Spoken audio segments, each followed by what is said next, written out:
Eu só queria fazer uma coisa, quando o professor falou sobre a cosmologia moderna. Pode falar. É um erro falar que a cosmologia moderna, ela pressupõe que a matéria passou a existir. Porque um dos princípios básicos da física é que a matéria, ela não se destrói, ela só se transforma. Então, ainda que você assuma que o universo ele teve um princípio, tanto que ele está em expansão, né? Hoje a gente já está na quarto modelo, né? A gente não pode especificar definitivamente como surgiu, mas todos os modelos da cosmologia, eles pressupõem que a matéria já existia, condensada ou não, a matéria não foi criada, porque matéria não pode ser criada. Do nada, a matéria não pode vir. Então, todo argumento que você puder usar para Deus, a gente pode usar na cosmologia para o universo. Porque se a matéria sempre existiu, se ela estava condensada na cabeça de um alfinete e explodiu num Big Bang, ou se não é o Big Bang, ou se está em expansão, ou se existem vários universos, enfim, a cosmologia em hora nenhuma diz que a matéria nunca existiu e passou a existir. Entende? Então isso é uma coisa que não é verdade. Agora, realmente... Quer que eu responda a isso? Vamos lá. Por favor. Quer que eu responda a essa? Pode falar. Você tem 5 minutos. Muito interessante a sua colocação, mas o que acontece é o seguinte: se nós pegarmos as leis relativísticas e funcionarmos ao contrário, nós iremos para um ponto infinitesimal em que não existe. As leis da natureza não existiam antes do universo. É isso que a cosmologia diz. As leis da natureza... Não do universo como existe hoje. Não do universo. Sim. Antes de ser criado. Deixa eu lhe dizer uma coisa muito interessante. As leis da natureza, elas não existiam fora do universo. As leis, elas não são prescritivas, elas são descritivas. O senhor que é da filosofia entende bem o que eu estou dizendo. As leis, elas não colocam fogo na matéria. As equações não fazem a matéria existir. As equações descrevem como a matéria funciona, a energia funciona. Sim. A matéria e a energia considerando como a mesma coisa. Sim. Então é muito interessante que não havia leis da natureza fora do universo. E ninguém criou a eletricidade, né? Descobriram a eletricidade. Exato. Né? Então nós não temos como dizer, por exemplo, que o universo não pode ter sido criado porque ele não obedeceu à lei da conservação da matéria, porque nenhuma lei se aplicava antes do universo. Quando nós fazemos as leis da gravidade, da relatividade ao contrário, fazemos as equações ao contrário, nós chegamos a um ponto em que houve o início do universo. Então, é por isso que eu estou dizendo. Aliás, mas professor... os modelos os cosmológicos, eles entendem que a matéria existia condensada, uns mais condensada que outros, mas a matéria sempre existiu. Em nenhum modelo cosmológico inexistia matéria. Não, professor, é o contrário. Não, o senhor está equivocado. Não, eu digo respeitosamente o mesmo, porque o senhor veja bem, para que essas equações relativísticas ao contrário não cheguem até a origem, nós teríamos que assumir o que não tem nenhuma evidência, leis diferentes da natureza no início, no ponto infinitesimal de início do universo.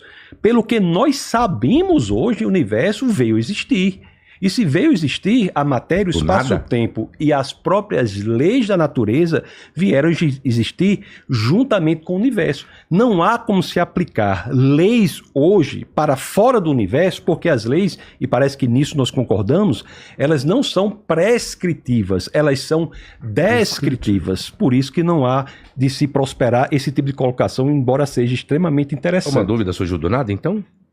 O universo, pelo que diz a cosmologia contemporânea, veio existir a partir do nada. Do nada? Não, existiu uma matéria prévia ela se expandiu. Não é verdade. Até porque a gente não tem como... Aí que tá. A gente começa a entrar em pressuposições, em teorias, e aí o pastor é muito habilidoso com as palavras, e aí a gente confunde algumas coisas.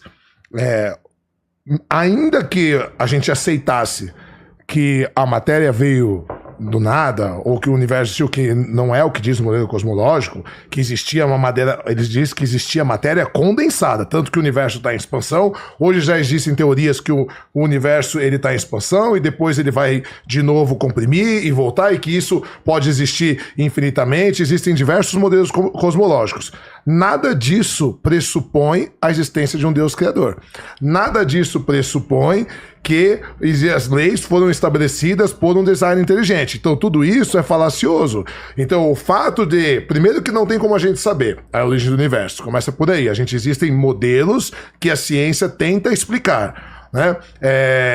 Começa por essa parte, da origem do universo, da origem da vida. Depois a gente vai ter a teoria da evolução que explica a origem das espécies, não explica a origem da vida, nem a origem do universo. Mas ainda assim, que se a gente assumisse que tudo isso é verdade, nada disso pressupõe que necessariamente teve um criador, que teve uma inteligência metafísica transcendente que deu causa a isso, entende? São duas colocações importantes. Deixa eu lhe dizer por que eu estou assumindo essa postura. Porque se nós, repito, pegarmos as leis da relatividade e funcionarmos para trás, as equações, nós chegaremos à condensação do universo que não para em nenhum momento. Não há nas equações um momento em que essa condensação para. Por isso, pressupor que a matéria já existia ali é por fé, não pelas equações que nós temos. É isso que eu estou dizendo. Outra coisa, é possível... Não estou, professor. Isso é o que diz a cosmologia contemporânea.